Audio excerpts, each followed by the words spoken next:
Marcus Aurelius famously said, "The happiness of your life depends upon the quality of your thoughts." In a world that constantly tries to dictate how we should feel, think, and act, imagine possessing the power to find inner peace and happiness regardless of the circumstances swirling around you. That's not just powerful, it's revolutionary. It's about taking control, not of the world, but of something far more important and absolutely within our reach, our own minds. Stoicism teaches us resilience, gratitude, and the art of living a fulfilled life, but this isn't just a history lesson, it's about you, your life today. It's about facing the chaos of our modern world without losing your cool, finding calm in the storm, and happiness in the simplest of things. It's about transforming your mornings from something you dread into a powerful launch pad for a day filled with purpose and joy. So, if you've ever felt overwhelmed by the noise of life, if you've ever struggled to find a moment's peace, or if you're just curious about how ancient wisdom can be your secret weapon in the 21st century, stick around. This might just be the video that changes everything for you. Let's dive into the Stoic strategies that can help us craft not just a morning routine, but a life filled with intention, resilience, and true happiness. I implore you to give your full attention to this video from start to finish. If you've made it here, you're not like everyone else. You're a standout, someone who seeks depth and wisdom. Your dedication to absorbing this content in full sets you apart even further. This might sound like a fancy term, but it's actually a beautifully simple concept that comes from Japan. Find your ikigai, discovering purpose in every morning. It's about discovering that sweet spot where your passions, skills, societal needs, and what you can be paid for all intersect. It's your unique reason for being. Imagine waking up each morning fueled by a clear purpose that excites you, something that makes the thought of hitting snooze just irrelevant. Marcus Aurelius wasn't just about enduring life's hardships with a stiff upper lip. He was deeply invested in the idea that we're all here to play our part, to contribute something meaningful. He urged us to approach each day as an opportunity to fulfill our role with integrity and passion. Now, think about that in the context of ikigai. It's not just about finding what you love. It's about aligning it with what the world needs and what you're good at. That's where the magic happens. But how do you start uncovering your ikigai? It begins with some introspection. Ask yourself, what am I passionate about? What am I good at? What does the world need from me? What can I get paid for? It's okay if the answers don't come to you right away. This is about the journey, exploring different facets of your life and interests, and seeing where they converge. This quest for your ikigai isn't just some fluffy feel-good exercise. It's about setting the foundation for a life that's rich in meaning and satisfaction. When you align your daily actions with your deeper purpose, even the mundane tasks gain significance. Your relationships start to flourish because you're more present and engaged. Your creativity soars because you're aligned with your true passions, and overall happiness? Well, it becomes more of a constant companion than a fleeting visitor. So, as you think about setting your alarm for tomorrow morning, consider what ikigai means for you. What could be so compelling that you'd leap out of bed eager to start the day? Remember, this isn't about overnight transformation. It's a process, a gentle unfolding, and as Marcus Aurelius would remind us, it's about doing the work day by day with dedication and honor. Finding your ikigai isn't just about personal fulfillment. It's about embracing your role in the larger tapestry of life, contributing your unique thread to the ever-evolving human story. The ancient Stoics, particularly Marcus Aurelius, were big on the idea that our actions should be purposeful, not just random acts thrown into the wind, but deliberate steps guided by our inner compass. Prepare the night before, setting the stage for success. This philosophy extends beautifully into how we prepare for the day ahead, starting the night before. Here's the deal. The quality of your morning begins with how you spend your evening. It's tempting to binge watch your favorite series, until the wee hours or scroll through social media until your eyes blur. But let's pause and consider how that sets you up for the next day.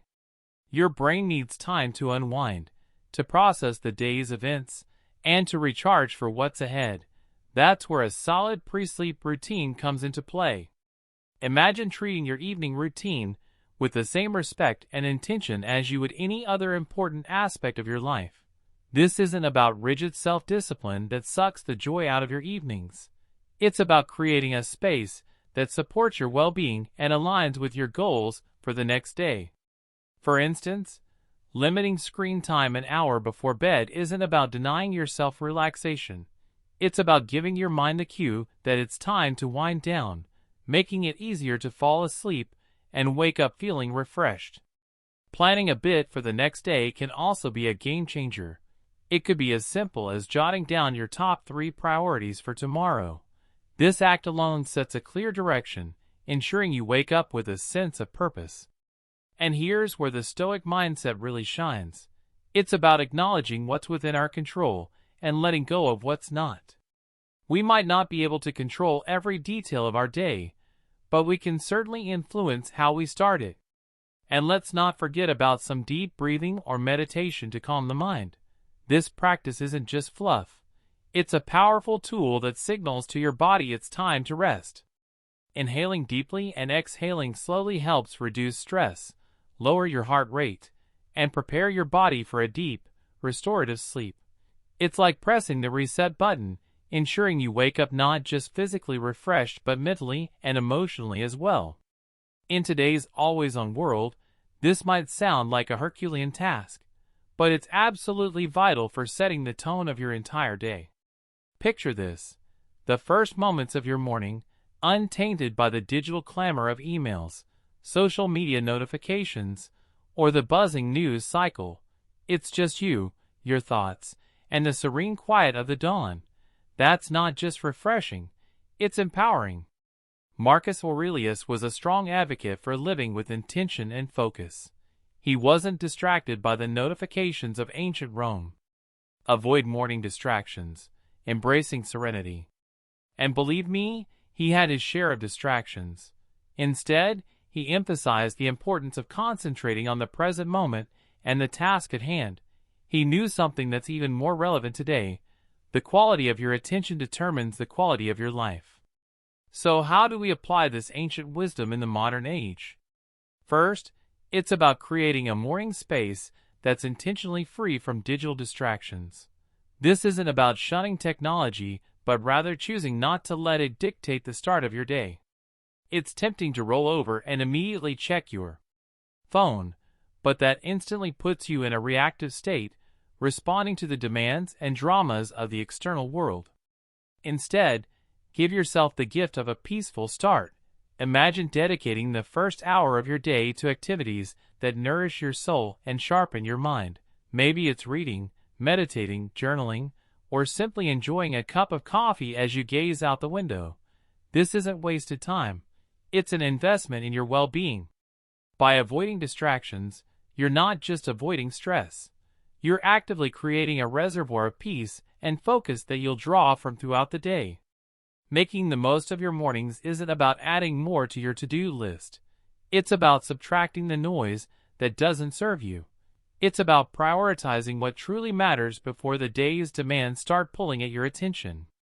This is where the Stoic practice of focusing on what's within your control comes into play. You might not be able to control the flood of emails waiting for you, but you can control how and when you choose to engage with them. So tomorrow, challenge yourself to start the day on your terms. Resist the urge to dive into the digital world first thing. Instead, anchor yourself in the present moment, savoring the peace and potential that the morning holds. Remember, every day is a new opportunity to live more intentionally, more serenely, and more in line with who you aspire to be. Let's make our mornings a testament to that ambition, guided by the timeless wisdom of Stoicism and the unwavering focus on what truly matters. Stoicism, at its core, is about understanding what is within our control and acting with virtue and intention in those areas. Marcus Aurelius, Seneca, Epictetus, these guys weren't just talking about enduring life's hardships with a stiff upper lip. They were advocating for proactive engagement with life, taking charge of our actions and our mindset. Wake up consistently. The power of routine. Waking up consistently as a practice that embodies this philosophy. It's a declaration that we are in control of how we start our day, that we are not at the mercy of whims or external pressures. Building a life, as Stoicism suggests, step by step with contentment in each action, is a powerful concept. It reminds us that big changes start with small, consistent actions. Waking up at the same time each morning might seem like a small thing, but it's a cornerstone habit that sets the stage for everything else. It's about creating a stable foundation for your day, where you're not rushing from the moment you open your eyes, but rather starting with a sense of control and purpose. But here's the thing. Consistency is challenging. It's supposed to be. The early days of trying to wake up at the same time each morning can feel like an uphill battle. Your bed feels more comfortable than ever, and the temptation to hit snooze just one more time can feel irresistible. This is where the Stoic practice of perseverance comes in. It's about reminding yourself why you're doing this, about the person you're becoming through this discipline. It's about seeing beyond the immediate comfort and focusing on the long-term benefits this habit will bring into your life. Becoming a morning person, then, is not just about the mornings themselves. It's about embodying the qualities that make you resilient, focused, and intentional throughout your day. It's a practice in self-mastery, in aligning your actions with your values, and in cultivating the kind of life you want to live, one morning at a time. So how do we make consistency our ally? Start by setting a clear intention the night before. Remind yourself why waking up at a specific time is important to you. Is it to have more quiet time in the morning for reading or meditation? Is it to exercise or simply to start your day in a more relaxed and controlled manner? Then create an environment that supports this habit. Maybe it's going to bed a bit earlier to ensure you get enough sleep, or keeping your curtains slightly open to let the natural light wake you up gently. And when it gets tough, remember the Stoic belief in the power of our own will and the importance of acting according to our principles. Each morning that you wake up at your chosen time, you're not just starting your day, you're reinforcing a commitment to yourself, to your growth, and to living a life of intention and purpose. Take it easy, embracing self-compassion. Amidst all this talk of discipline, consistency, and waking up with the sun, it's paramount to remember one thing. We're human. And being human means we're beautifully complex creatures with brains that often prefer the path of least resistance, the instant gratification route. This is precisely why embarking on new habits, like transforming our mornings, can initially feel like an uphill battle. Yet there's something incredibly freeing in acknowledging this fact. It's not a flaw, it's just part of the human experience.